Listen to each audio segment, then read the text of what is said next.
All right, Mopar people, welcome back to the channel. I'm Justmoparjoe.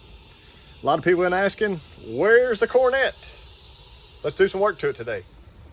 So hopefully you noticed this madness of, I got a new trunk rubber, an OER.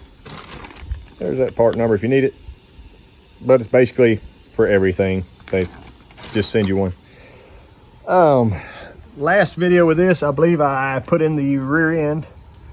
I did lay under it and fully tighten everything again. I did have a guy ask me about torquing the U-bolts. I have not torqued the U-bolts. I tightened the U-bolts with my 1/2-inch ratchet till I felt they were tight enough. After I drive the car down the road finally, I will recheck the U-bolts. I will recheck the torque converter bolts, and I'll recheck the drive shaft bolts. So doing all three of those at the same time, after it gets a few miles on it, will kind of help it out. So I've got this, I have the trunk rubber glued into place with some weather strip adhesive, and I had to get creative with my goofy looking C-clamps in the back, but it's fine. I feel good about it. It's gonna definitely serve the purpose. What I have over here is the gas tank that was in the car. This is a reproduction that I had to pull and clean out. I did respray paint the top or the bottom side of it. This side looks pretty good, but it is a made in Taiwan piece. So here's the tank flipped over. Something I think is important is actually this pad, and it is the insulation pad for a gas tank. And for $22.12, Classic Auto Parts Restoration Inc. Got that on eBay. I think it's worth that. Basically, it'll keep your tank from rubbing up against the brand new rust encapsulated floor pan, and kind of silence it some, make it a little quieter in the car. You won't hear as much sloshing and all that, which I doubt you'd hear it anyway, but I think it gives you a little better job. I'm not sure if the tank had it from the factory or not. I would assume so. I don't know, but you can tell the way this pad's made that if it was a B-body tank or something that had a cinder over here, or an inlet on the side, or E-body tank, whatever, it would work with that. So it looks like they're just making one piece for that. I'm surprised this tank only has one strap, and I did actually clean this strap. You can't really tell. I thought about maybe painting it to, it's not in bad shape to be a factory piece, but I may try to find me a piece of rubber. I am also a proponent of sticking your rubber between that and the tank. Just kind of keeps the tank from squeaking and making all that terrible noise. Y'all can watch me lay under here and struggle to get the tank hung up. And before I put that tank in, I figured I would go ahead and test my sending unit wire. I've just got an alligator clip hooked to it and to this brake line. So let's go around to the front and I'll show you. I just got the wiring. Big body ground here is hooked up to that factory harness and plugged back in my bulkhead connectors. So if that ground is good enough, which it should be, we'll find out. When I turn the key on, see, I got headlights work, all that. When I turn the key on, the fuel gauge should peg out. Look at there. There you go. So that tells me my gauge is good, or at least can show a reading of ohms. And my sender, which looks like it's been replaced in the last, I don't know, 5 or 10 years. See, she's pretty shiny. There's a chance of it working. Or before I fill the tank up, I want to install it. It's, like I said, it's one strap. It's not a big deal. I was able to trim a little bit off my trunk pad and glue onto my strap. So that'll be nicer. Won't have all the rubbing. A lot of people forget to actually ground the gas tank to the body of the car so that the sender can work. I can grab my ohm meter just real quick and see if I get an ohm reading with this. There we are. I think I can do this with one hand. I'm basically just grounding the unit and touching, there we go. So I'm getting a reading. If it'll kind of, I'll show you what I'm doing. There we go. If it can give me a constant, that'd be nice.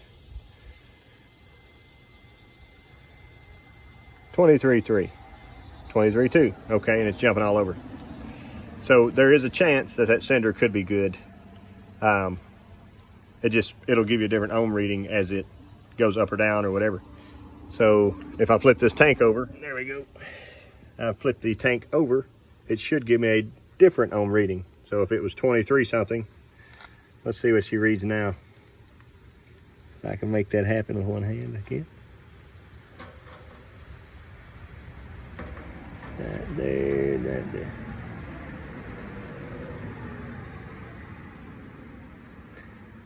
So more, it's kind of all over. So I started with 23 and now I'm up to 80 something. So I'll go ahead and stick her in, get it done for the day, and then maybe I can pull my clips off, shut my trunk down, get it a nice even pressure on that seal overnight so it can be, the glue's probably dried. It's been on about 2 hours, but I think it takes 24 hours or something to dry totally and all that. So let's stick a tank in.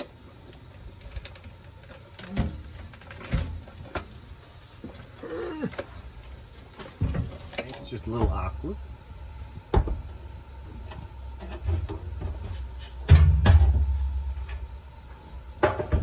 Don't want to beat her up too much.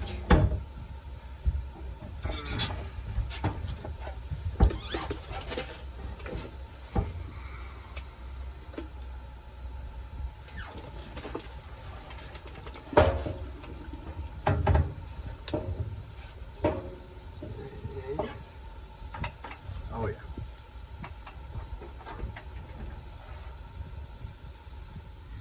So pretty simple. I don't mind the one strap deal there. It kind of made my life quick and easy. There's my sender wire.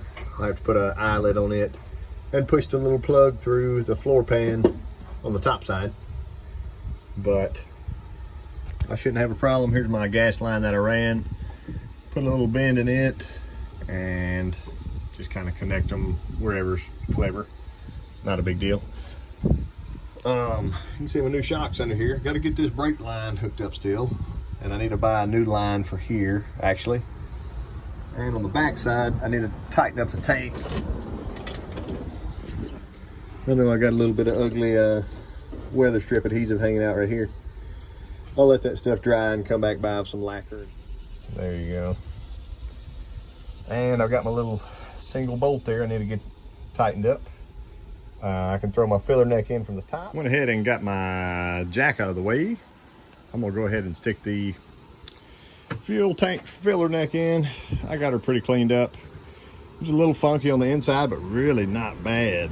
I got all the rust and stuff out of it.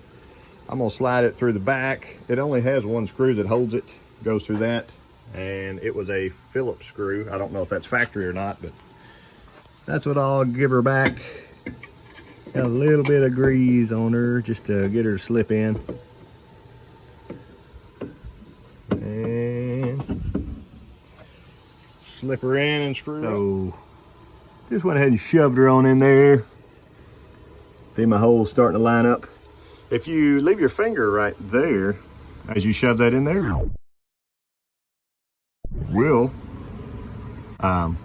cut it for you just a little bit. So feels real good. I'm gonna black tape that up and keep on going. I feel like the great Eric Dudman, but blood, sweat, and tears, I guess. There we go.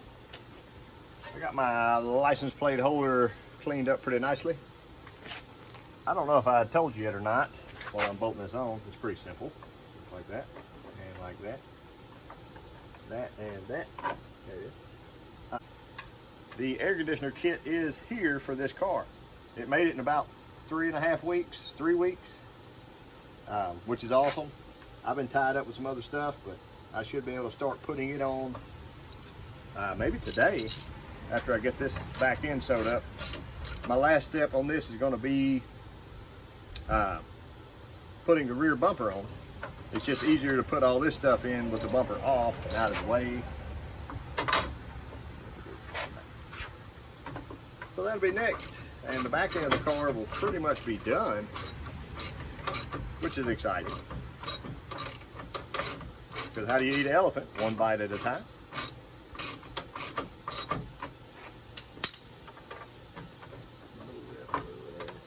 I'm just going to put it back where it looks like the factory had it. I can kind of see those indentions of where the nuts were. There's that one.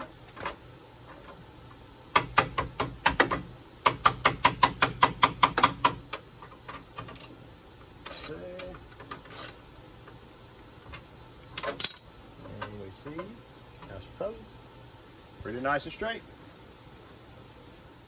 So here's our back bumper. Before I get her put on, I was going to try to clean it up some. The center of it, you look right here, hopefully you can see that big dent. It's caved in all through here. I'm assuming somebody was pushing the car with something at some point. I don't know. That's, you know, I imagine this is the original bumper. I have no idea. But I've got a piece of just rubber pad over here. I think it may be thick linoleum or something. I'll flip it over and try to hammer that out and show you kind of what I get at. I was not going to pull the brackets off here, but then I noticed how dented out this stuff is. So what I've been doing, this one's actually better than it started off. I've got a block of wood under it. I'll slide my block of wood over. I'll take my other block of wood, lay on top, and hit it with that bozo hammer right there. Y'all watch me one time. Maybe I won't mess something up.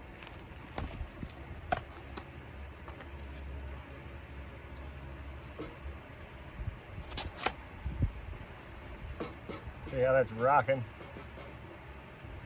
The bumper's supposed to be flat right there. So we're gonna make it that way. Put a foot on there.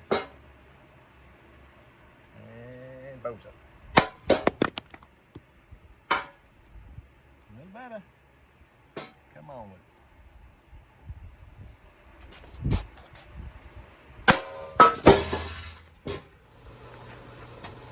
Alright, let me try not to mess this up.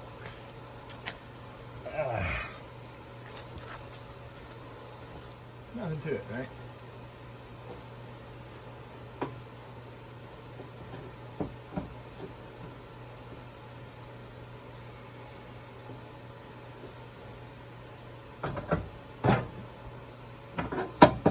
Steady, steady.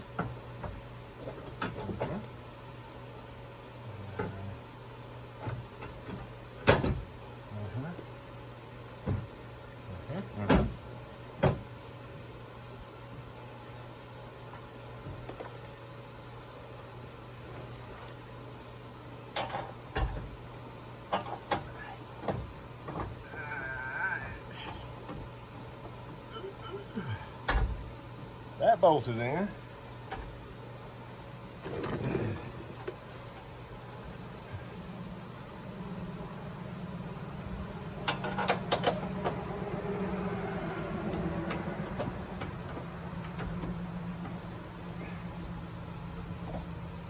That bolt is in. Just threw my jack and a couple blocks of wood under there to try to get her leveled up. It appears, you look at that line, I need to go inward with the bumper a little bit. Spacing's really nice. Same thing here. See where it used to be? Like that. That was one reason I wanted to wait and get it on the car before I get it polished up, cleaned up on the outside. So I'll give it a light shove in. It does have the little connectors in there. I don't know if you can see them or not. Yeah, right there. So those will go forward and there'll be a bolt to come from the inside to hit that. So I'm gonna just give her a light bump in and get it bolted up. So our bumper is on. I did go ahead and loosen those two bolts so that I could get it adjusted properly and retighten them. Same thing over here. What I want to do now is fix these ugly little bends there. I don't know if you can see it or not. Right there and there. And then it kind of waves down through here and etc. If it's small spots, I can take just a crescent wrench, but right here I've got my big pair of channel locks that have some plates welded onto them. I don't know who did that, but thanks. A lot of it I can grab. I'll have to use both hands and squeeze real hard, and it'll take that straight spot out of there. You know, you can tell, like example right here, it's bent too far that way. So if I can squeeze it right there in the center and just pick up just a little bit, I'll look down it and get that line nice and straight. It'll be a little bit nicer, make the car nicer. See what this looks like.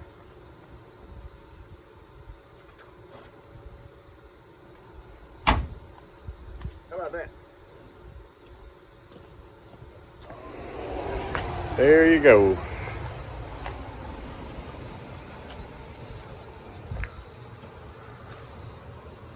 Looks a lot better. And if you look up under there, clean, painted, nice, not bad.